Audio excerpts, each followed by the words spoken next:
Son Jae-wook tore the envelope open so abruptly that the paper cracked between his fingers. Inside were photographs, about a dozen of them, all taken at night. He recognized the service entrance of his flagship restaurant, the Jade Dragon, the metal door with his company's logo, even the garbage bin standing to the right. But what was happening in those photos made his veins turn cold. A woman in a janitor's uniform was carrying out plastic food containers. A lot of food. In front of her crowded a group of ragged figures, homeless people, at least 20 of them. They reached out their hands, took the containers, and ate right there, by the back door of his restaurant, turning an elite establishment into some kind of charity kitchen. Son of a bitch, Jae-wook hissed, throwing the photos onto the desk. He was 42 years old, and every single one of those years he had worked himself to the bone. He had started with a tiny noodle shop in Itaewon, working 18 hours a day, burning his hands in boiling oil, breathing in garlic steam, saving on everything. Now he owned 12 restaurants across Seoul. 12. An empire built on his blood and sweat. And some janitor was stealing his food to feed bums? Jae-wook looked at his watch. 10:30. He grabbed his car keys and jacket. The office on the 7th floor of the Gangnam Business Center had emptied out 2 hours ago, but as usual, he had stayed behind. Numbers, reports, expansion plans, the work never ended. In fact, work was the only thing he'd lived for the past year. It took him 20 minutes to reach the Jade Dragon. The restaurant stood in the prestigious Cheongdam-dong district, in a building with panoramic windows and a marble facade. Jae-wook parked his black Mercedes in an alley behind the building and walked toward the service entrance. His heart pounded with anger. He would catch that thief red-handed, call the police, bill her for the stolen goods, and she'd pay him back for the rest of her miserable life. He turned the corner and froze. The scene was exactly like the one in the photos. A crowd of people in tattered clothes stood by the back door. Some sat right on the asphalt, others leaned against the wall. The air smelled of unwashed bodies and something sour. And at the center of this disgrace stood a woman of about 35, wearing a gray janitor's jumpsuit. She was handing out plastic containers, smiling, speaking softly. "What the hell is going on here?" Jae-wook roared, striding forward. Everyone turned at once. The woman flinched, a container slipped from her hands and hit the ground with a dull thud. "Mr. Son, she began. "Shut up." Jae-wook was beside himself. "You're stealing from me?" "Stealing my food to feed these." "These, we'll go," mumbled one of the men, elderly, with a gray beard. "Sorry, we didn't know." "Get out of here." Jae-wook bellowed. "All of you. Now. And I never want to see you here again. Bringing hobos to my place." The crowd-stirred people began to back away. Some muttered apologies, others left silently, clutching their half-eaten meals. The janitor stood still, her head bowed. Her hands were trembling. And then Jae-wook heard a sound that froze his blood. A thin, weak voice. A child's voice. "A-P Pa." He turned, and saw something he hadn't seen in 8 months. His son, Ho-jun, sat in a wheelchair at the edge of the crowd. The boy was dressed in home pajamas, a blanket laid across his knees. Beside him, the nanny, Suk-hee, dozed in a plastic chair, her head lolling to one side. But what mattered was that Ho-jun was reaching out his hand. His right hand, the one that had hung lifeless at his side for 8 months.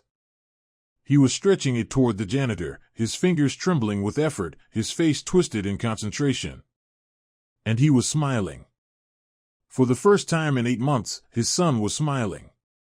"Jiun. Auntie." The boy whispered. Jae-wook felt the ground disappear beneath his feet. 8 months ago, son Jae-wook's life had split into before and after. Before was bright and full. His wife, Sora, laughed in the kitchen while making breakfast.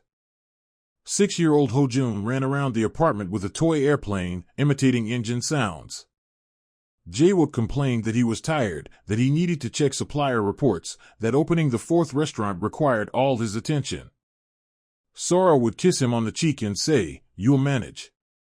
You always do." And then came after. It started with Ho-jun's fever. A cold, they thought. Kindergarten, springtime, viruses, nothing unusual. But the fever kept rising. The boy became sluggish, refused to eat. On the third day, he collapsed unconscious at the dining table.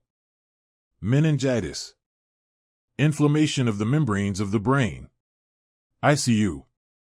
Induced coma.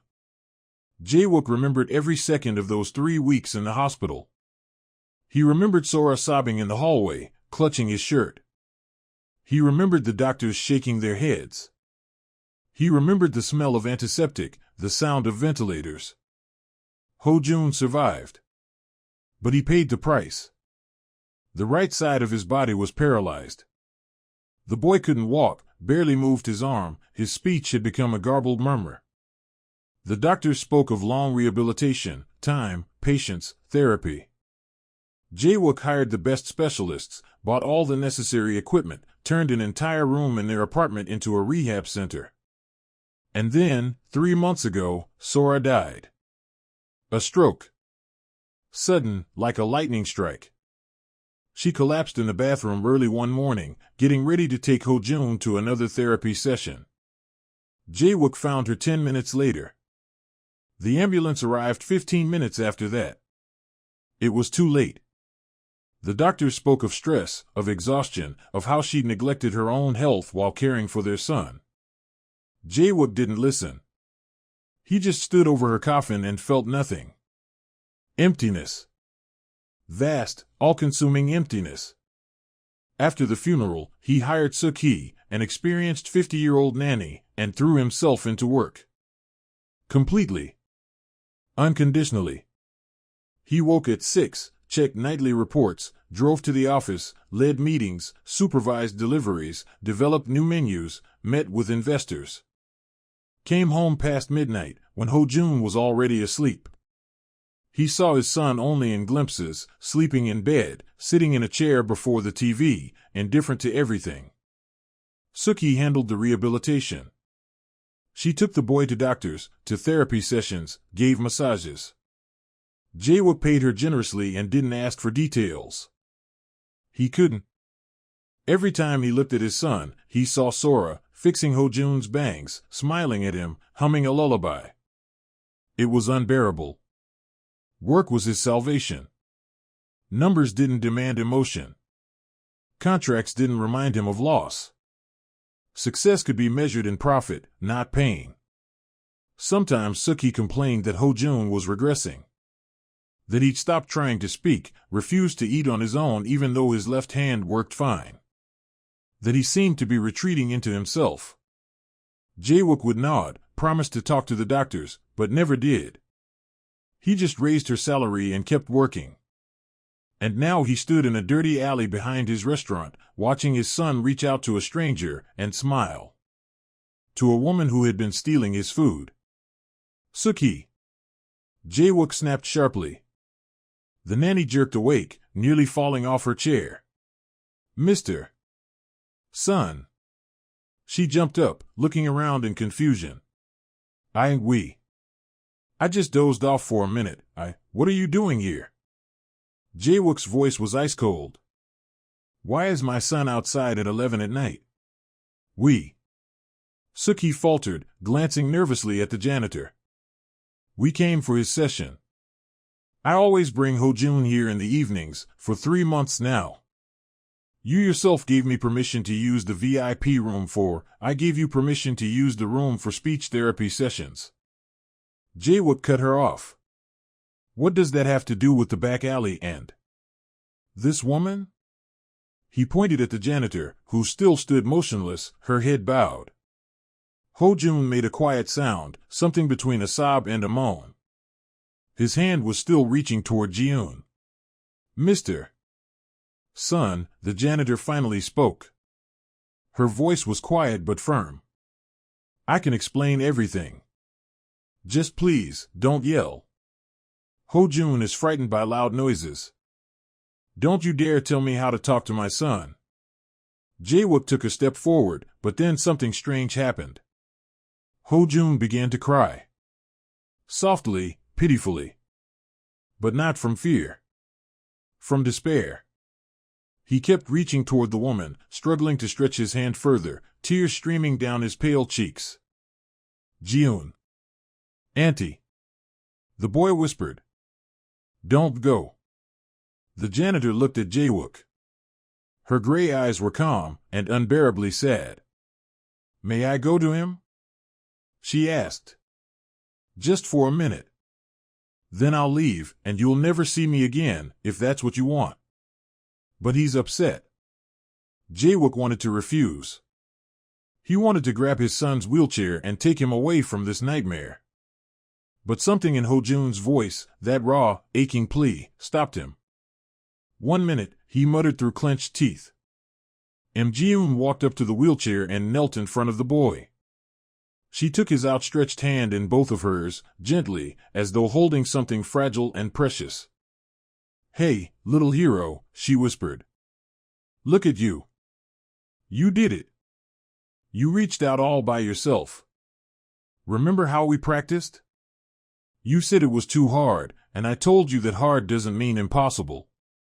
Ho-jun sniffled but smiled through his tears. I wanted to hug you, he said, struggling over the words. And you almost did, Ji-eun smiled softly, stroking his hand. Next time, you'll make it. For now, let me give you a hug, okay? She embraced him, and Jae-wook saw the tension drain from his son's body. Ho-jun leaned against her, his breathing evened out. Now it's time to go home, Ji-eun said gently, pulling back. Get a good night's sleep. And remember, tomorrow you'll try to lift the spoon 10 times in a row. We made a deal, right? Yes, the boy whispered. Ji-eun stood and turned to Jae-wook. There was no fear on her face, only exhaustion. I understand that you're angry. You have every right to be. I took food without permission, that's theft. I'm ready to make amends, though it'll take me time. I don't earn much. Explain, Jae-wook said coldly. Right now. What's going on? Why does my son know you? What kind of sessions are these? Ji-eun glanced at Suk-hee, who looked away guiltily. 3 months ago, I started working as a janitor at the Jade Dragon, Ji-eun began. My shift runs from 10 at night to 6 in the morning. About a week after I started, I noticed that a boy in a wheelchair would sometimes be in the VIP room in the evenings. He sat there alone, staring out the window. Sometimes the nanny was with him, but she usually dozed off or talked on the phone in the next room. Jae-wook felt a pang of guilt but said nothing. I asked the manager who the child was. He said it was your son, that he'd had health problems after an illness, and that you'd given the nanny permission to bring him there for evening therapy sessions. The room was empty anyway at that time. And I saw how she was feeding him, Ji-eun's voice hardened. She just shoved food into his mouth, spoon after spoon, not even letting him chew properly. The boy was choking, crying, and she didn't care. She said it was faster that way. Jae-wook turned toward Suk-hee. Her face had gone pale. I just wanted him to eat, the nanny stammered. He eats so slowly on his own, we'd have been there until morning. Shut up, Jae-wook snapped. Shame and fury burned inside him. Go on, he told Ji-eun. I came over and offered to help, Ji-eun continued evenly. I told her I'd worked with children before, that I knew how to feed kids with swallowing difficulties. The nanny was glad, it gave her time to chat with her friends on the phone. So I stayed with Ho-jun. Her voice was calm, almost clinical, but Jae-wook could see her hands trembling.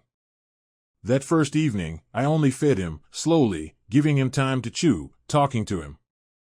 Ho-jun didn't respond, just watched me. But he ate. And didn't choke. The next evening, I brought different spoons, large ones, small ones, with wide and narrow handles. I wanted to see which one he could hold better. Hold? Jae-wook frowned. But he can't, he can, Ji-eun interrupted gently. His left hand works fine. The doctors told you that, didn't they? He can hold things, he can move his arm. He just doesn't want to. Because he's afraid. Afraid of what? Of failing. Of disappointing. Of not being enough, Ji-eun said softly. Children with injuries like his often refuse to even try doing things on their own.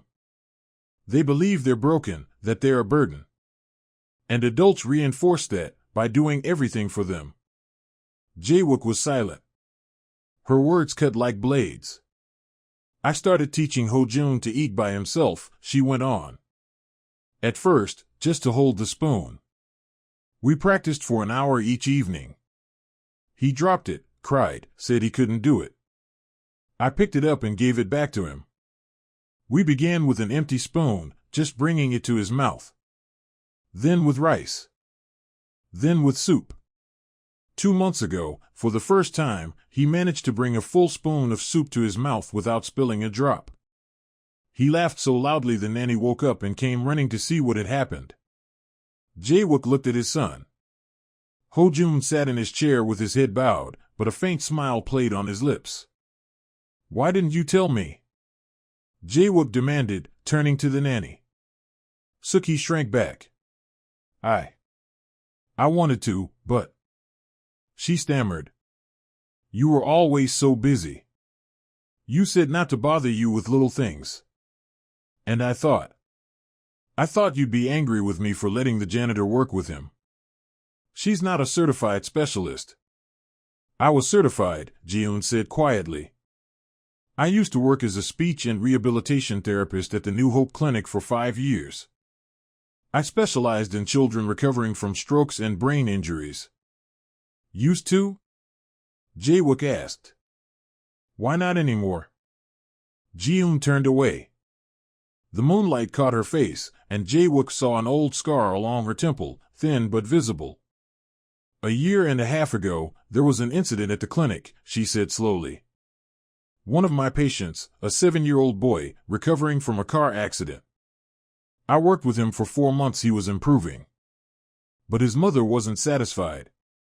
She thought the progress was too slow. She demanded more aggressive methods, experimental treatment. The doctors refused. And one day, she came to the clinic in a fit of rage and attacked me. Hit me on the head with a statue from the waiting room, screaming that I was ruining her son. Jae-wook clenched his fists involuntarily. They took me to the hospital, Ji-eun continued. Concussion, laceration on my head. But that wasn't the worst part. The woman sued the clinic, accused us of malpractice, negligence.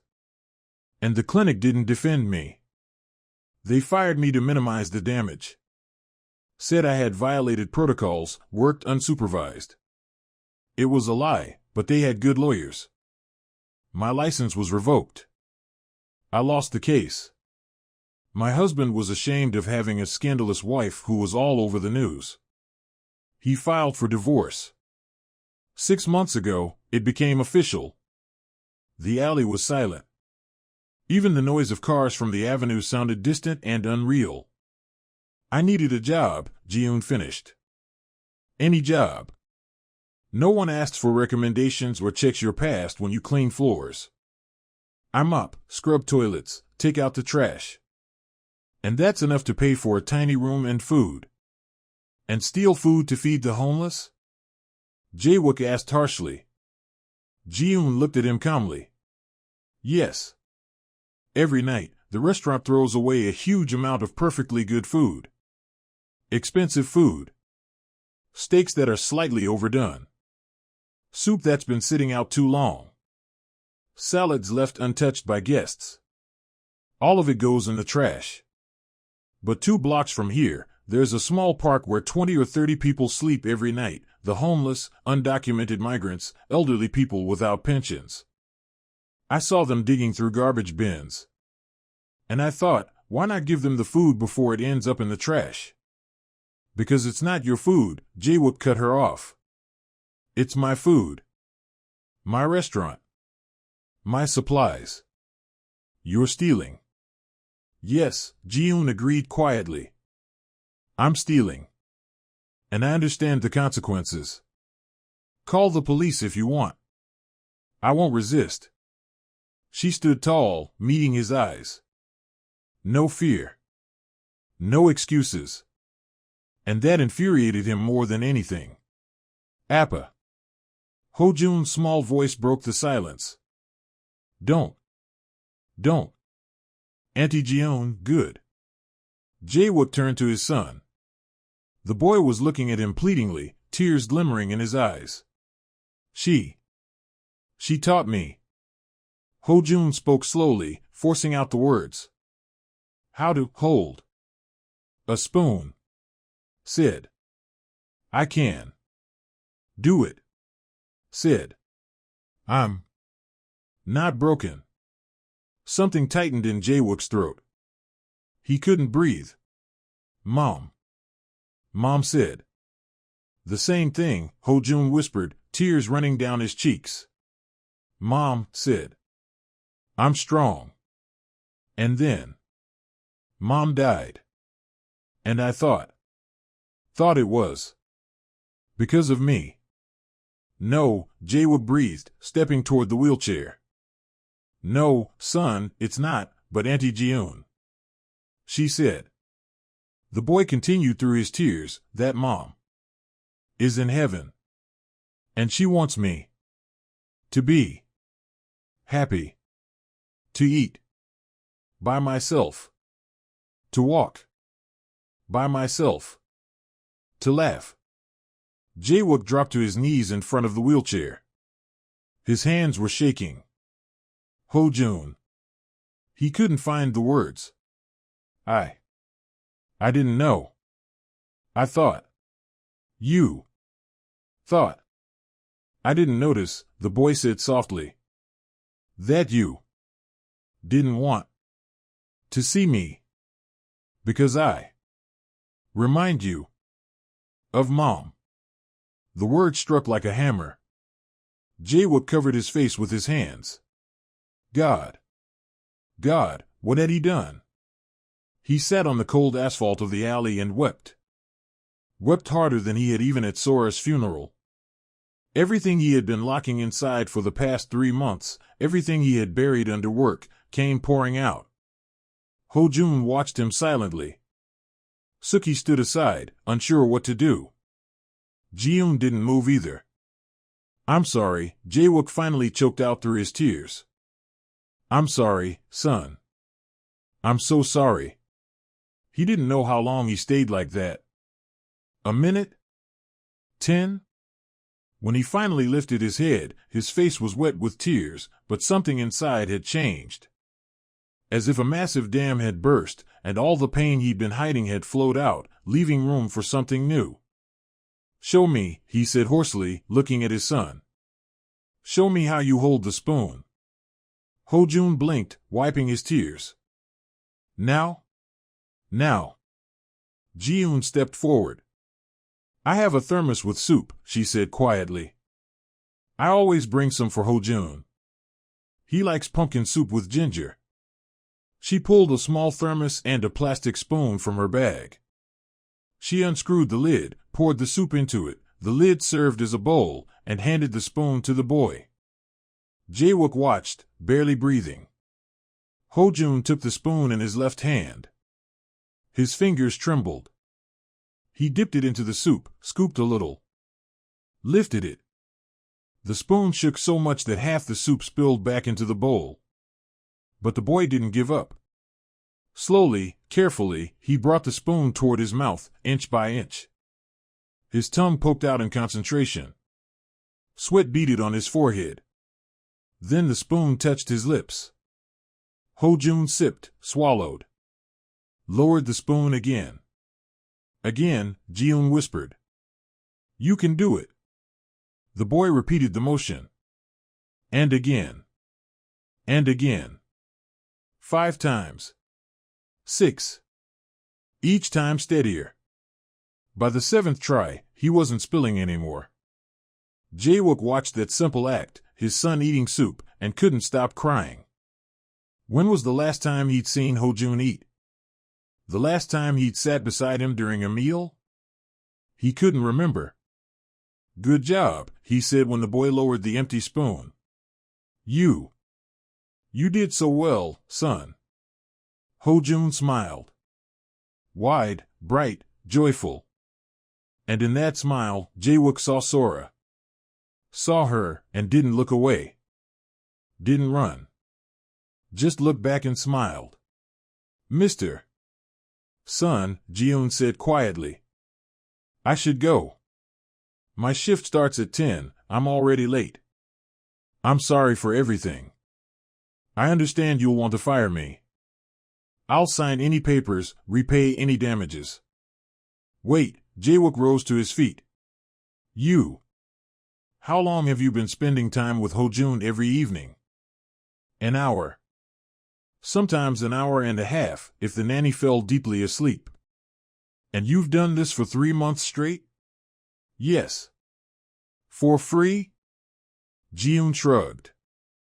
"I'm a janitor. I get paid for cleaning, not rehabilitation." I just couldn't ignore him. Ho-jun reminded me of the children I used to work with. And I knew I could help. Jae-wook was silent for several seconds. Thoughts swirled in his head, fast, chaotic, until suddenly everything clicked into place. Clear. Simple. Right. "You're fired," he said. Ji-yoon nodded, expecting it. "I understand. I'll collect my things and fired from your janitor job," Jae-wook continued. "Starting tomorrow, you'll work with Ho-jun. Officially. As his personal rehabilitation therapist. Your salary will be 5 times higher than what you make now. We'll discuss your schedule tomorrow." Ji-yoon froze, staring at him in disbelief. "You. What?" "You heard me. My son makes more progress with you than he has in 8 months with the expensive professionals I've hired. So from now on, I'm paying you." "But I don't have a license," Ji-yoon said, bewildered. "You can't hire me as a specialist." "Then I'll hire you as..." Jae-wook paused, thinking, "as a personal child care assistant. With duties related to self-care development. You don't need a license to teach a kid to eat with a spoon and speak, do you?" "This..." Ji-yoon shook her head. "Why are you doing this? An hour ago, you were ready to call the police on me." "An hour ago, I was an idiot," Jae-wook said simply. "I still am, but at least I'm starting to realize it. You helped my son. You gave him back something I didn't even notice he'd lost. And yes, you took food without permission. But you know what? Starting tomorrow, you can take as much as you want. For your homeless friends. Consider it part of your salary." "I can't accept that," Ji-yoon said firmly. "It's too much." "You can," Jae-wook stepped closer. "And you will. Because Ho-jun needs you. He trusts you. He's making progress with you. And I..." His voice faltered. "I have no idea how to be a father to a disabled child. I've done everything wrong. I ran from him, buried myself in work. And I almost lost my son completely. So I'm asking you, please. Help me bring him back." Ji-yoon looked at him for a long time, then turned her gaze to Ho-jun, who was watching them with hope shining in his eyes. "All right," she said at last. "But on one condition." "What condition?" "You'll take part in the sessions too. Every day. At least 30 minutes. Ho-jun doesn't just need a therapist. He needs his father." Jae-wook swallowed. It was more terrifying than any business negotiation. "I'll do it," he said quietly. "I'll try." "Then it's a deal." Ji-yoon extended her hand. Jae-wook shook it. Her palm was warm, rough from mops and rags. "Thank you," he said softly. "For everything." The next morning, Jae-wook woke up at 7, an hour later than usual, and went straight to Ho-jun's room. The boy was still asleep, sprawled across the bed. His left hand rested freely on the blanket, the right pressed against his body. His face was peaceful, breathing even. Jae-wook sat on the edge of the bed and just watched his son. When was the last time he'd done that? Just sat and watched, without rushing to a meeting, without checking his phone? He couldn't remember. Ho-jun opened his eyes and flinched when he saw his father. "Appa?" He mumbled sleepily. "You? Home?" "Home," Jae-wook nodded. His throat tightened. His son was surprised that his father was home in the morning. What did that say about him as a parent? "I wanted to have breakfast with you. Is that okay?" Ho-jun blinked in disbelief. "Really? Really? What do you like to eat for breakfast?" "Rice porridge with egg," the boy said hesitantly. "And seaweed. Mom always made it with seaweed." "Then I'll ask Suki to make exactly that," Jae-wook said, standing up. "Get dressed. I'll wait for you in the kitchen." He left the room and leaned against the hallway wall, closing his eyes. Just breakfast. Such a small thing. But for Ho-jun, it was an event, because his father had never had breakfast with him. He'd always rushed off to work. Suki was already busy in the kitchen. When she saw Jae-wook, she bowed so low she nearly hit her forehead on the counter. "Mr. Son, I'm so sorry about last night. That's enough," Jae-wook stopped her. "We'll talk about it later. Right now, make breakfast for Ho-jun, rice porridge with egg and seaweed. And the same for me." "Yes, sir," Suki hurried to the stove. 20 minutes later, they were sitting together at the table, the three of them. Ho-jun in his wheelchair, Jae-wook beside him, Suki serving the porridge. "Can I try by myself?" Ho-jun asked quietly, looking at the spoon. Jae-wook felt his heart tighten. "Of course. Show me." The boy took the spoon in his left hand. His movements were uncertain but deliberate. He scooped up the porridge and brought it to his mouth. A bit spilled on the table, but most of it made it in. He chewed and swallowed. "Excellent," said Jae-wook, his voice rough. "Very good, Ho-jun."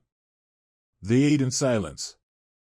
Jae-wook watched every motion of his son, the effort, the concentration. And he realized what he had missed. Months of small victories and quiet struggles. He had missed seeing his child fight. "Appa," Ho-jun said after eating half the bowl, You really asked Auntie Jiun to work with me?" "I did," Jae-wook nodded. "She'll come this afternoon. We'll plan your schedule. And you'll be at the lessons too?" The boy's voice carried both hope and fear. "I will," Jae-wook said firmly. "I promise."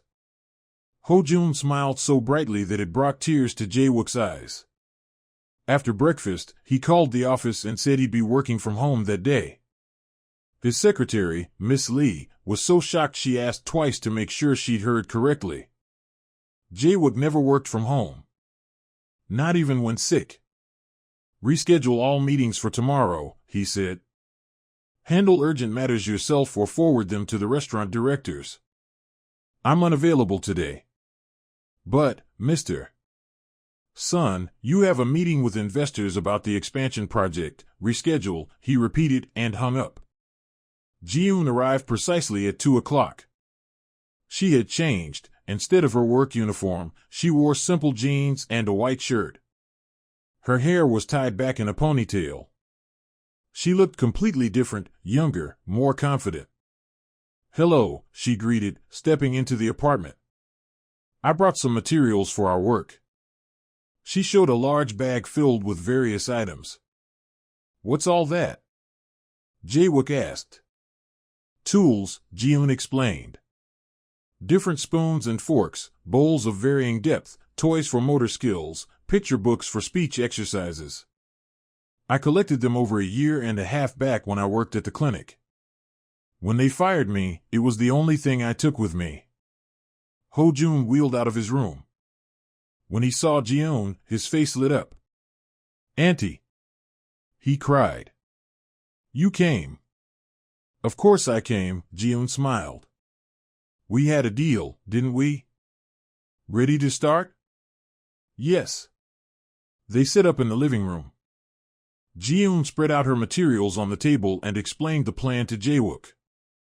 "Today we'll focus on two things," she said. "First, continuing to train independent eating skills. Ho-jun already handles the spoon well, but we need to make it automatic. Second, we'll work on speech. He can speak, but with difficulty. We need to strengthen his facial muscles and teach him to control his breathing." "I understand," Jae-wook nodded. "What should I do?" "For now, just watch. See how I work. Then you'll help." For the next hour, Jae-wook watched as Ji-eun patiently worked with Ho-jun. She handed him different spoons, asked him to scoop water from a bowl, then rice, then soup. She praised every successful movement. When the boy got tired, she paused, massaged his hand, told him funny stories. Then they moved on to speech. Ji-eun demonstrated exercises, how to stretch the lips, move the tongue, breathe properly before speaking. "Now repeat after me, ma-ma-ma," she said. "Ma-ma-ma," echoed Ho-jun. The sound was unclear but distinct. "Excellent. Now, pa-pa-pa." "Pa-pa-pa, good. Now, appa." "A." "PPA," Ho-jun managed to say, looking at Jae-wook. He sat there, fists clenched, fighting back tears. Such a simple word. Appa. Father.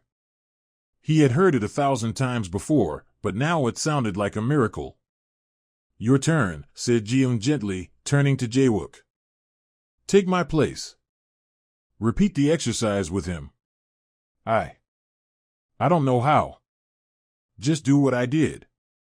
Ho-jun already knows the routine, he'll help you if needed." Jae-wook moved closer to his son, took the card with the written syllables. "Repeat after me, ba-ba-ba," he said uncertainly. "Ba-ba-ba," Ho-jun repeated clearly, then laughed. "You're doing well. Appa." Jae-wook laughed too, for the first time in months. The next 2 weeks changed his life completely. He rearranged his schedule so he could spend at least 3 hours a day with Ho-jun. In the mornings they had breakfast together. In the afternoons, Jae-wook attended the sessions with Ji-eun. In the evenings, before bed, he read books to his son, something Sora used to do. At first, it was awkward. Jae-wook didn't know how to talk to a 6-year-old, what subjects to bring up, what stories to tell. And Ho-jun, too, was shy and stiff. They had been strangers for too long. But Ji-eun helped. She guided them, created situations where father and son could interact naturally. They cooked simple meals together, Ho-jun stirring the batter with his left hand, Jae-wook chopping vegetables. They watched cartoons, and Ji-eun asked Ho-jun to retell the story to his father to practice speech. They played board games where he had to roll dice and move pieces, training his fine motor skills. Gradually, the wall between them began to crumble. One evening, about 10 days after that night in the alley, Ho-jun asked softly, "Appa, how did you meet Mom?" Jae-wook froze. He had avoided talking about Sora, afraid of reopening old wounds. But now, looking at his son's hopeful face, he knew he couldn't stay silent any longer. "All right," he said, sitting down on the edge of the bed. "It was 15 years ago. I had just opened my first noodle shop. I was working alone, couldn't afford to hire anyone. And one day, this girl walks in. Beautiful, elegant, clearly not from our neighborhood. She sat down and ordered the cheapest bowl of noodles. And?" Ho-jun listened, holding his breath. and I brought her the noodles. She tasted them and said, "This is the worst thing I've ever eaten." I was so offended I turned around and went back to the kitchen. But she followed me and said, "But I can tell you really tried. I can taste that." Then she offered to help me. Turned out your mom was studying to be a chef. She came every evening after class to teach me how to cook properly. For free. Just because she wanted to help. Mom was kind, whispered Ho-jun. The kindest, Jae-wook agreed. She helped everyone. Fed the stray cats in our neighborhood, gave money to beggars, taught the neighbor kids to read. She believed that if you can help someone, you must. Like Auntie Jeon, said Ho-jun. She helps people too. Jae-wook nodded. Yes. Very much like her. Maybe that's why your mom, up in heaven, sent her to us. Ho-jun smiled through tears. Do you think? Mom can see me learning to eat by myself? I'm sure she can, Jae-wook said, hugging him. And she's so proud of you. I'm proud of you too. They sat there in each other's arms, and Jae-wook felt something warm and forgotten return to his life, closeness. Love. Family. The next day, when Ji-eun came for the session, Jae-wook asked, "When do you think Ho-jun can start training his right hand?" Ji-eun thought for a moment. Did the doctors say the paralysis is irreversible? They said he might regain only partial function, minimal movement at best. Then they might be wrong, Ji-eun replied. I've worked with children whose prognoses were worse, and they recovered. A child's brain is flexible. With consistent, proper work, a lot can be achieved. But it'll be long and difficult. How long? Months. Maybe years. And there are no guarantees. But there's a chance. There's always a chance. Jae-wook nodded. Then we'll try. What do we need? First, a consultation with a good neurologist. We need to understand his current condition and build a plan. Then, regular sessions. Massage, exercises, nerve stimulation. It can go alongside what we already do. I'll arrange it, Jae-wook said, already taking notes on his phone. Anything else? Ji-eun hesitated. Mr. Son, may I ask something? Personal? Of course. What are you going to do about the homeless people? Jae-wook looked up from his phone. What do you mean? The ones I used to feed. They still come to the restaurant's back door every night. Security drives them away, but they keep coming back. They're used to getting food there. And now they're starving. Jae-wook leaned back, thoughtful. She was right. He had completely forgotten about them. Do you still want to feed them? I do, Ji-eun answered honestly. But I know it's your restaurant, your decision. He thought for a few moments, then said, all right. I'll give instructions to the manager. Every night after closing, they'll set aside unsold food, not spoiled, just what wasn't served, and hand it out to anyone who comes. For free. Ji-eun looked at him, astonished. Really? Really? You were right, why throw food away when people are hungry?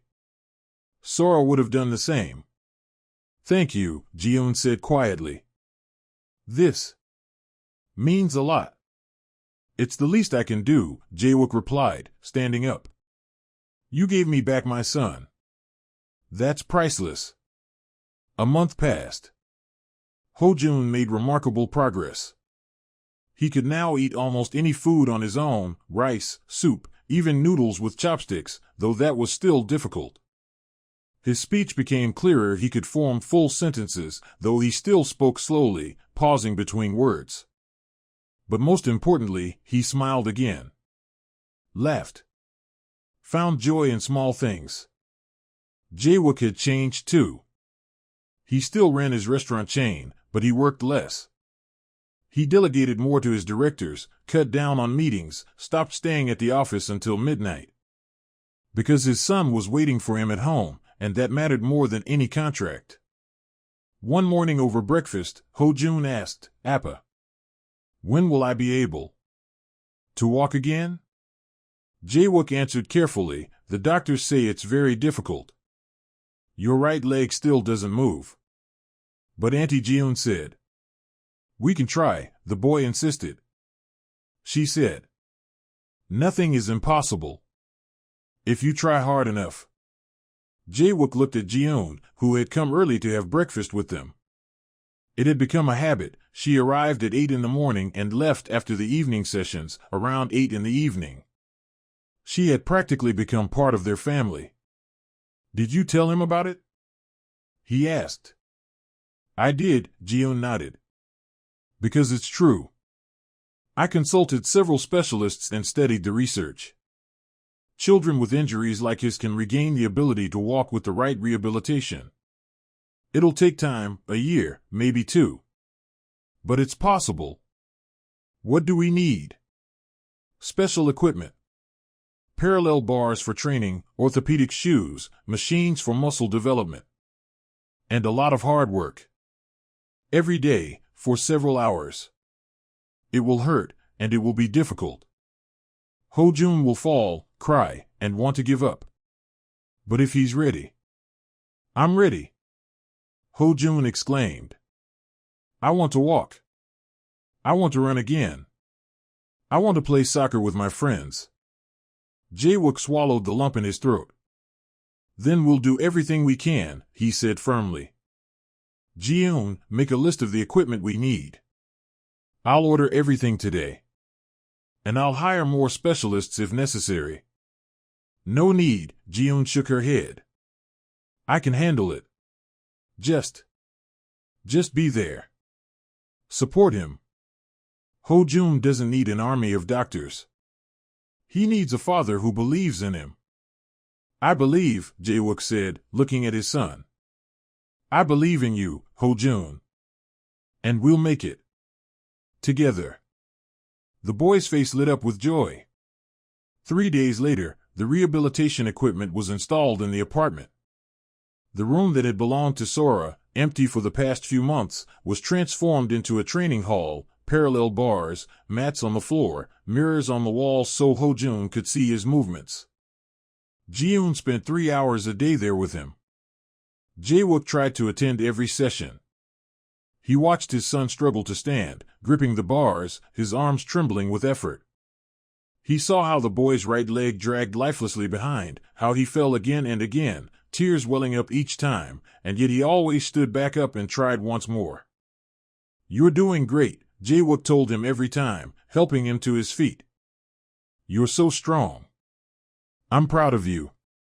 And Ho-jun would try again. But life at home wasn't the only thing that changed. Jae-wook made another decision. One evening, he went to the Jade Dragon, his flagship restaurant, the most expensive and prestigious of all 12 he owned. The very same place where he had once caught Jiun serving food to the homeless. The manager, Kwon, met him in the lobby with his usual bows and profit reports. "Mr. Son, today's revenue is up 3% compared to last week.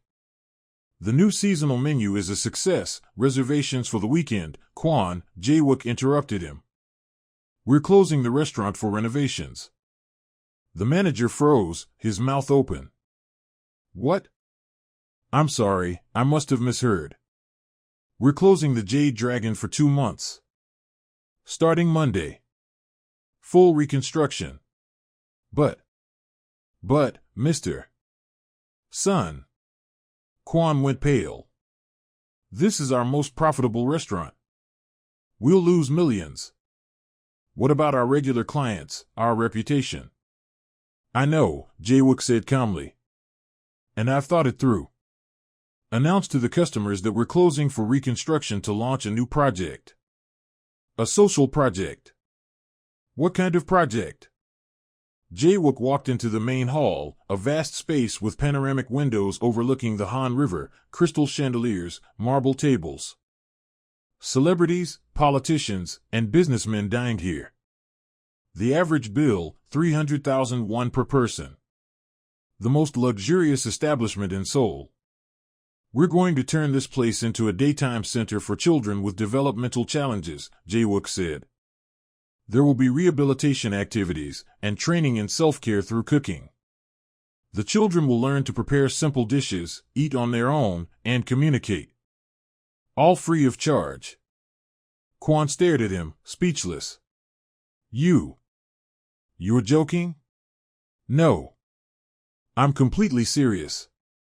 Remove half the tables, install special equipment, low tables, comfortable chairs for wheelchairs, handrails in the restrooms. Refit the kitchen into a teaching one, safe stoves, adapted utensils. We'll hire teachers, therapists, and chefs who know how to work with special needs children. But we'll go bankrupt. Kwon gasped. For free? Mr. Son, do you realize how much that will cost? I do, Jae-wook turned to him. And I don't care. I have 11 other restaurants that make a profit. This one won't be about money. But why? Kwon asked, bewildered. Why this restaurant? The most successful one? Jae-wook looked out the window at the city lights. Because once, in the alley behind this restaurant, I almost lost my son. Because here I realized that money is just paper if you lose what truly matters. And because if my wife were still alive, she would have done the same. She always said, if you can help, you must help. He paused, then added, Ji-eun will be the director of the center. She'll design the program, select the staff, organize the work. Give her full authority and whatever budget she requests. Yes, Mr. Son, Kwon said, bowing, though confusion still lingered in his eyes. Jae-wook left the restaurant and drove home. Ho-jun and Ji-eun were waiting for him there, watching a cartoon on the couch. The boy leaned against Ji-eun, and she had her arm around his shoulders. The scene was so warm, so domestic, that Jae-wook froze in the doorway. Appa. Ho-jun waved at him. Look, we're watching robots. I see, Jae-wook smiled, stepping into the room. Ji-eun, I need to talk to you. Seriously. She tensed slightly. Did something happen? In a way, yes. Can we talk in the kitchen? They left Ho-jun with the cartoon. Jae-wook poured 2 glasses of water and handed one to her. I've made a decision about the Jade Dragon, he said. I'm closing it as a regular restaurant. I'll convert it into a daytime center for children with special needs, free rehabilitation through cooking, training in self-care and communication. Ji-eun nearly dropped her glass. You. What? You heard me right. And I want you to be the director of the center. You'll develop the program, hire the staff, organize everything. The salary will match the director's position, plus full control over the budget. Mr. Son, this is insane, Ji-eun whispered. You can't shut down your most profitable restaurant just to, I can. And I will. The order's already given. But why? Jae-wook sat down and motioned for her to take the seat across from him. A month ago, you saved my son. Not medically, you saved his soul. You gave him faith in himself again, hope, joy. You did what dozens of doctors couldn't do, no matter how much money I paid them. And do you know why? Because you didn't see a patient or a cripple. You saw a child who needed help and deserved a chance. Ji-eun was silent, her eyes glistening with tears. There are thousands of children like that in Seoul, Jae-wook went on. Children their parents hide at home out of shame. Children people call a burden. Children who are told they can't, they won't, they'll never be normal. And those children believe it. They shut down. They stop trying. Just like Ho-jun did before he met you. I understand, but this center isn't for me. It's for them. For all those children who just need someone to believe in them. To teach them the simplest things, how to hold a spoon, how to speak clearly, how to fry an egg. Things that are natural for most people, but for them, a victory. And you're the only one who can do it right. Because you know what it's like when no one believes in you. Tears rolled down Ji-Yoon's cheeks. You want me to take on that kind of responsibility? I want you to do what you do best, Jae-wook said firmly. To give children back their faith in themselves. To save them. Just like you saved my son. Ji-Yoon covered her face with her hands and began to cry. Jae-wook let her, silently handing her a tissue. I'm sorry, she sobbed, wiping her tears. It's just. For the past year and a half, I thought my life was over. That I'd never work with children again. That everything I'd studied and dreamed of was wasted. That I didn't matter to anyone. And now you. And now you have a chance to start over, Jae-wook finished softly. And to help hundreds of children. So. Will your answer be yes? Ji-Yoon looked at him through her tears and smiled. Yes. Of course, yes. The next 2 months were chaotic and exhausting, but full of purpose. For the first time in many years, Jae-wook felt he was doing something truly important. Not just making money, not just expanding his business, he was creating something that would change lives. Ji-Yoon worked like a woman possessed. She developed a detailed program for the center, dividing the children into groups according to their conditions: children recovering from strokes, those with cerebral palsy, developmental delays, autism. For each group, she designed specialized activities tailored to their needs. She hired a team of 8 professionals: speech therapists, rehabilitation specialists, psychologists, special education teachers. All of them experienced, dedicated people with bright, passionate eyes. They hadn't come for the salary, they came because they believed in the mission. And then there were 4 special hires. Ji-Yoon found the same homeless people she had once fed at night. 4 of them, a man named Sun-ho. Jae-wook smiled at the coincidence of names, 2 middle-aged women, and an elderly man, she hired as kitchen assistants. She gave them uniforms, explained their duties, and showed them where they could wash and change clothes. At first, they didn't believe it. They thought it was a cruel joke. You really want to hire us? Asked Sun-ho, looking at Ji-Yoon with disbelief. But we're homeless. We don't have papers, no address. You were homeless, Ji-Yoon corrected gently. Now you have jobs. Which means you'll have papers and an address. Mr. Sun will help you handle all the documents. And Jae-wook did. Through his company's lawyers, he helped them restore their IDs and found them housing, small rooms in a nearby dormitory. Nothing luxurious, but clean and warm. A place they could finally call home. Sun-ho cried when he received the key. I slept on cardboard for 5 years, he said, clutching the key in his fist. 5 years. I thought I'd die that way. And now I have a roof over my head. A job. And a reason to wake up in the morning. Everyone deserves a chance to start again, said Jae-wook. You've got yours. Don't waste it. I won't, Sun-ho promised. I swear. Meanwhile, Ho-jun's training continued every single day, no weekends, no excuses. He tried to stand, holding onto the bars. Tried to move his legs, though his right one barely obeyed him. He fell. He cried. He stood again. Jae-wook watched as his son trembled with effort, sweat dripping down his forehead, biting his lips until they bled to stifle cries of pain. Every time, he wanted to say, enough, rest, don't torture yourself. But Ji-Yoon would stop him with just a look. He has to go through this, she would say quietly. Pain is part of healing. If we stop him now, he'll never believe he can make it. So Jae-wook stayed silent, fists clenched, and simply stayed by his son's side. And then, 7 weeks after the rehabilitation began, a miracle happened. Ho-jun stood at the bars, gripping them with both hands. His left hand was strong and steady. His right trembled, but held. He was doing an exercise he had repeated 1,000 times, a step forward with the left leg, an attempt to pull the right one after. And the right leg moved. Not much, just a twitch. His toes jerked slightly.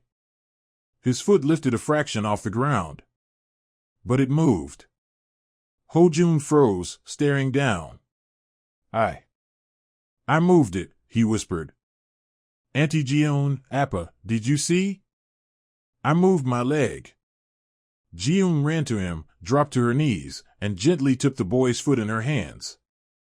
Try again, she said, her voice trembling. Try to move your toes. Ho-jun closed his eyes, concentrating. His face tensed. And the toes of his right foot slowly, but unmistakably, curled inward. I did it. The boy shouted. I did it. Jae-wook stood there, frozen. He stared at that tiny movement, something so small for any healthy person, yet so immense for his son, and he couldn't hold back his tears. You did it, he breathed. Ho-jun, you did it. Ji-eun hugged the boy, and then Jae-wook joined them. The three of them embraced, crying from pure happiness. It was the beginning. A small, fragile beginning. But it gave them hope. The next day, Jae-wook called the best neurologist in Seoul and arranged an urgent consultation. The doctor examined Ho-jun, tested his reflexes, reviewed his scans. This is incredible, the doctor said, shaking his head. Given the degree of damage, I expected no functional recovery at all. But the fact is, the neural pathways are beginning to regenerate. The child's brain has found alternative routes, created new connections.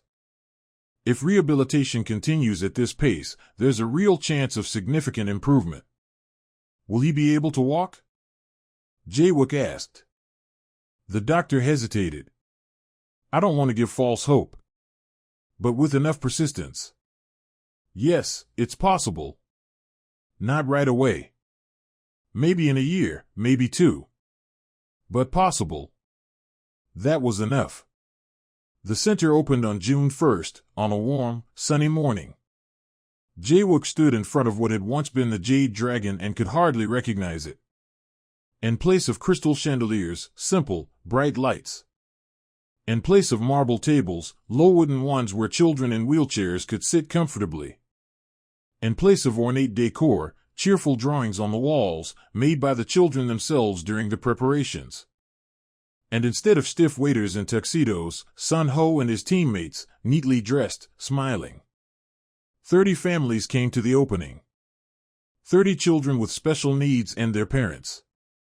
Some parents cried when they learned that everything was free, that they wouldn't have to pay huge sums for rehabilitation, that their children were wanted here. Ji-eun led a short tour, showing the training kitchen, the classrooms, and the play area. She explained the program, answered questions.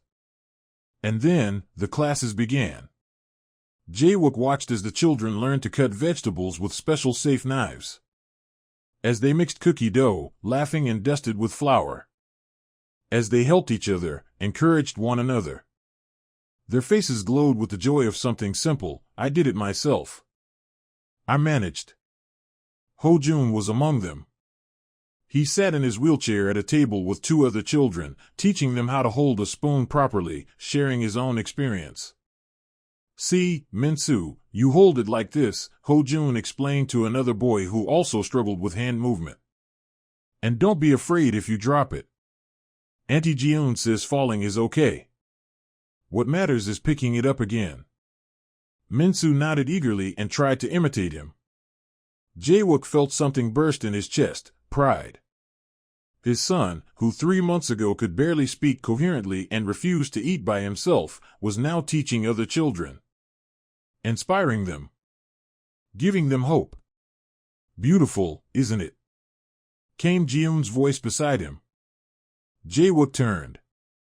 She stood there, watching the children with a warm smile. Nothing more beautiful, he agreed. You've done the impossible, Ji-yoon. You've created a place where these children can just be themselves. Where they aren't judged or pitted. Where they're given a chance.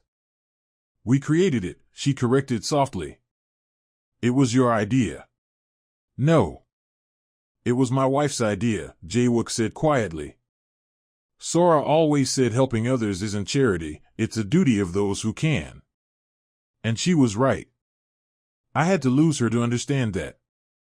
They fell silent, watching the children. You know what's most amazing? Ji-yoon said. The parents. Today, one mother came, Mrs. Seo. Her son has autism, he barely speaks. She told me she's been hiding him at home for 15 years. Ashamed to take him outside, afraid of stairs. And today, she brought him here, and for the first time in 15 years, she saw him smile among other people. She cried and thanked me. And you know what she said? Thank you for giving me and my son the right to live an ordinary life. Jae-wook swallowed the lump in his throat. How many families like that? Hundreds. Thousands, Ji-yoon sighed. Parents who love their children but don't know how to help them. Who feel guilty because they can't make their children normal. And all those kids need is a place where they can learn at their own pace. Without pressure. Without judgment. We'll open more centers, Jae-wook said firmly. If this one succeeds, and it will, I'll open the same kind in every district of Seoul. And in other cities. I have enough restaurants to convert at least half of them. Ji-yoon looked at him, astonished. You're serious? Absolutely. Money's meant to be used for something meaningful. And what could be more meaningful than children? That evening, after the last family had left and Ji-yoon and the staff were cleaning up, Jae-wook stepped out into the same alley where it had all begun 3 months ago. The place where he'd caught Ji-yoon feeding the homeless. Where his son had smiled for the first time in 8 months and reached out his hand. He remembered his rage that night. How he'd shouted at Ji-yoon, accused her of stealing. How he'd wanted to call the police. How blind and deaf he'd been to everything but money and profit. And then he remembered Ho-jun's face. His smile. His words, Auntie Ji-yoon said I'm not broken. Everything had changed in one night. One cleaning lady, one spoon of soup, one act of simple kindness, and his whole life turned upside down. Appa. Ho-jun called, rolling out of the building in his wheelchair. Look. He was holding a small, unevenly shaped cookie in his hands. I baked it myself. I mixed the dough, rolled it out, cut it out. Auntie Ji-yoon just helped me put it in the oven 'cause it's hot. Jae-wook crouched down in front of his son and took the cookie. Can I taste it? Of course. He took a bite. The cookie was a bit overbaked, uneven, not too sweet, and the most delicious cookie he'd ever eaten. It's wonderful, Jae-wook said, his voice trembling. You're a real chef, son. Ho-jun beamed. When I learn to walk, I'm going to help in the center's kitchen. I'll teach other kids how to cook. Auntie Ji-yoon said I can be a volunteer when I grow up. I'm sure you'll be the best volunteer, Jae-wook smiled, hugging his son. Ji-yoon came out behind them, locking up the building. The first day went well, she said. The kids are happy, the parents are grateful. Tomorrow, 5 more families are coming for trial sessions. Then we're on the right path, Jae-wook stood up. Ji-yoon, thank you. For everything. For Ho-jun. For the center. For not giving up, even when I yelled at you that night in the alley. She smiled faintly. You know, that night I thought it was the end. That I'd be arrested for theft, that my life was completely over. But instead, you got the chance to save not just one child, but hundreds, Jae-wook finished. Life's strange. Sometimes the worst moments turn into the best opportunities. Yes, Ji-yoon nodded. And you know what I've realized these past months? Falling isn't the end. It's just a reason to get up stronger. I lost my job, my family, my reputation. I thought it was a collapse. But it was actually a chance to start over, the right way. Ho-jun tugged his father's sleeve. Appa, can we come here early tomorrow? I want to teach Minsu how to make rice balls. He said he loves them but never tried cooking them himself. Of course, Jae-wook ruffled his hair. We'll come when it opens. They walked to the car together, Jae-wook pushing Ho-jun's wheelchair, Ji-eun walking beside them. The evening sky over Seoul was painted in orange and pink hues. The city buzzed with its familiar sounds, cars, voices, music from cafes. An ordinary summer evening. But for Jae-wook, it wasn't ordinary at all. For the first time in a year, he didn't feel empty inside. The emptiness left after Sora's death was slowly filling up. Not with forgetting, no, he would never forget his wife. But with something new. Meaning. Purpose. Love for his son, which he'd almost lost. Gratitude for the woman who had brought that love back to him.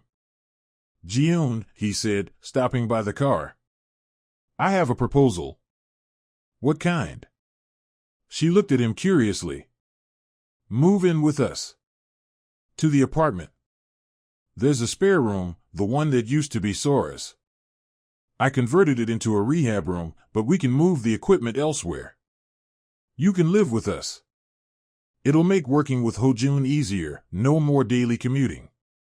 And, he hesitated, we'd be a family. Not in a romantic sense, don't get me wrong. But you're part of our lives now. Ho-jun loves you like a second mom. And I'm more grateful to you than I can say. So this isn't charity. It's just right. Ji-eun was silent for so long that Jae-wook started to worry. Sorry, that was out of line, he began. I didn't mean to pressure you, I just thought, yes, Ji-eun interrupted softly. Yes, I'll move in. And you're right, it is right. I've grown to love you both too. Like a family. I have no one left after the divorce. My parents passed away long ago, my friends turned away after the scandal. This past year, I've been completely alone. But now. Her voice trembled, and Ho-jun reached out, taking her hand in his. You're not alone anymore, the boy said seriously. You're with us. We're family. Ji-eun burst into tears, crouched down, and embraced the child. Jae-wook placed his hand on her shoulder. They stood there, the three of them, holding each other in the parking lot of the center that had once been a luxury restaurant. And no one passing by knew their story. No one knew what they had gone through to end up here. No one knew that 3 months ago Jae-wook had shouted at Ji-eun, accusing her of theft. That Ho-jun had been unable to speak or eat on his own. That Ji-eun had slept in a tiny room, scrubbed floors for pennies, and believed her life was over. Everything had changed. Because of one night. One decision. One outstretched hand. Jae-wook sat in his office, reviewing reports. But not financial ones from his restaurants, though those were piled on the desk too. He was reading the reports from the centers. There were 5 now. 5 centers across Seoul where children with developmental differences learn to cook, to eat on their own, to communicate, to believe in themselves. At the first center, the former Jade Dragon, there were already 80 children. The second, opened 6 months ago in Gangnam, had 60. The 3 new ones had 30 each. 230 children in total, 230 chances at a new life. Ji-eun was the director of all the centers. She oversaw the work, trained new specialists, developed programs. Her name had become known in medical circles. Articles were written about her. She was invited to conferences. The scandal from a year and a half ago was forgotten. Now everyone spoke of the woman who changes lives. And Ho-jun. Jae-wook smiled, looking at the photograph on his desk. In it, his 8-year-old son was standing. standing without support, without crutches, on his own two legs. His right leg was still weaker than his left. He limped a little when he walked. But he walked. On his own. It had happened 3 months ago, after a year and a half of relentless training. Ho-jun had managed to take his first step without the bars. Then a second. Then 10. He fell on the 15th, but got up and walked again. Jae-wook had cried so hard then that Ji-eun was afraid something was wrong. Everything's right, he'd said through tears. Perfectly right. Now Ho-jun went to a regular school. It was hard, slow, but he went. The teachers knew about his condition, his classmates helped him. And in the evenings, he came to the center as a volunteer, teaching younger children what he had once learned himself. A knock on the door interrupted Jae-wook's thoughts. Come in.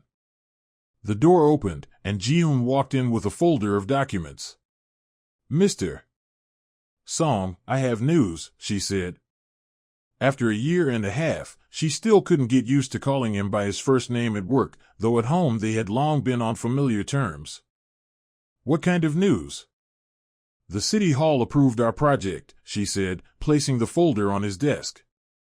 They're granting us funding to open 3 more centers. And they're offering a partnership. They'll provide the facilities, and we'll organize the operations. Jae-wook leaned back in his chair. Seriously? Absolutely. Here are the documents. She smiled. They're impressed with the results. Parents of the children in our centers wrote letters to City Hall, expressing their gratitude. Statistics show a significant improvement in family quality of life. The city wants to expand the program. That's incredible, said Jae-wook, standing and walking to the window. Seoul pulsed below him, vast and alive.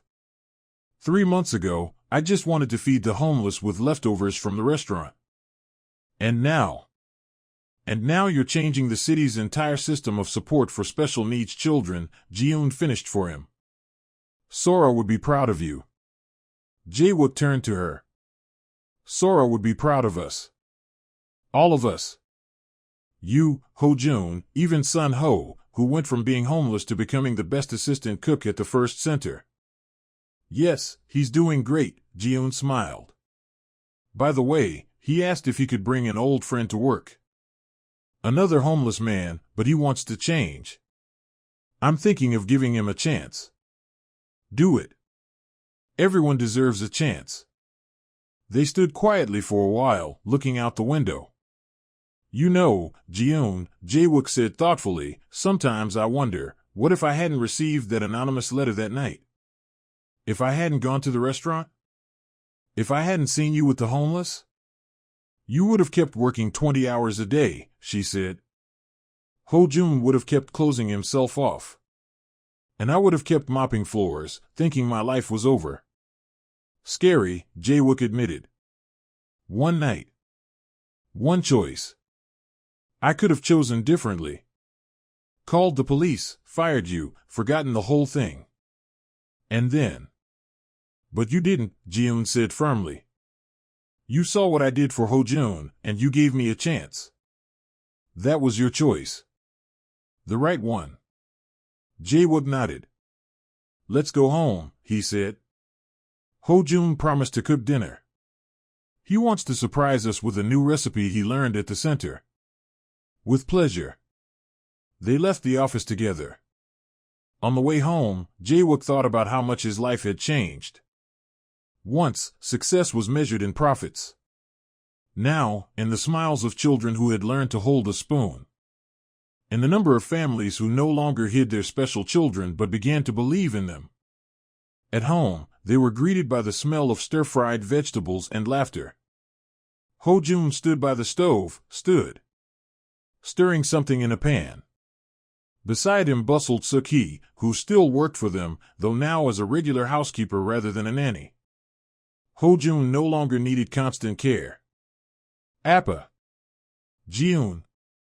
The boy shouted, turning around. Look! I'm making bulgogi. I cut the meat myself, marinated it myself. Smells amazing, said Jae-wook, kissing his son on the crown of his head. You're a real chef. I want to be a cook when I grow up, Ho-jun said seriously. I'll make tasty, healthy food for the kids in our centers so they'll be happy and strong. You will, Ji-yoon said, wrapping an arm around his shoulders. You've already done so much. You learned to eat by yourself, to speak clearly, to walk. Becoming a chef will be easy for a hero like you. Ho-jun laughed. Over dinner, they talked about the future, the new centers, Ho-jun's wish to go to a summer camp for regular kids for the first time, without fear of being teased, Ji-yoon's upcoming university lecture on rehabilitation through cooking. Listening to them, Jae-wook felt something warm and bright in his chest. Happiness. Simple, ordinary happiness. The kind he had lost a year ago with Sora, and almost lost forever. But he had found it again. Thanks to the woman who once fed the homeless with stolen food. Thanks to the son who never gave up, even when everything seemed lost. Thanks to his own choice, to see not a thief in the cleaning woman, but a person who had saved his child. Later that night, after Ho-jun went to bed, Jae-wook stepped out onto the balcony. Seoul glittered below, alive with light. Somewhere out there, in one of the 5 centers, children were sleeping, dreaming of what they'd learn tomorrow. Somewhere out there, former homeless men were preparing for the morning shift, grateful for the chance to start anew. Somewhere out there, families were hoping for a better future for their special children. And it had all begun with one night. One spoonful of soup. One simple lesson, how to hold a spoon and believe in yourself. Jae-wook smiled at the city lights. Thank you, Sora, he whispered into the dark. For teaching me what truly matters. For guiding me, even after you're gone. I'm trying to be the man you loved. The father our son can be proud of. The person who helps others. A breeze carried the scent of spring flowers from the park below. And for a fleeting moment, Jae-wook thought he heard Sora's laughter, warm, loving, approving. He returned to the apartment, where Ji-yoon was reading a book in the living room, and from Ho-jun's room came the steady breathing of a sleeping child. This was his home. His family. His life. And it was beautiful.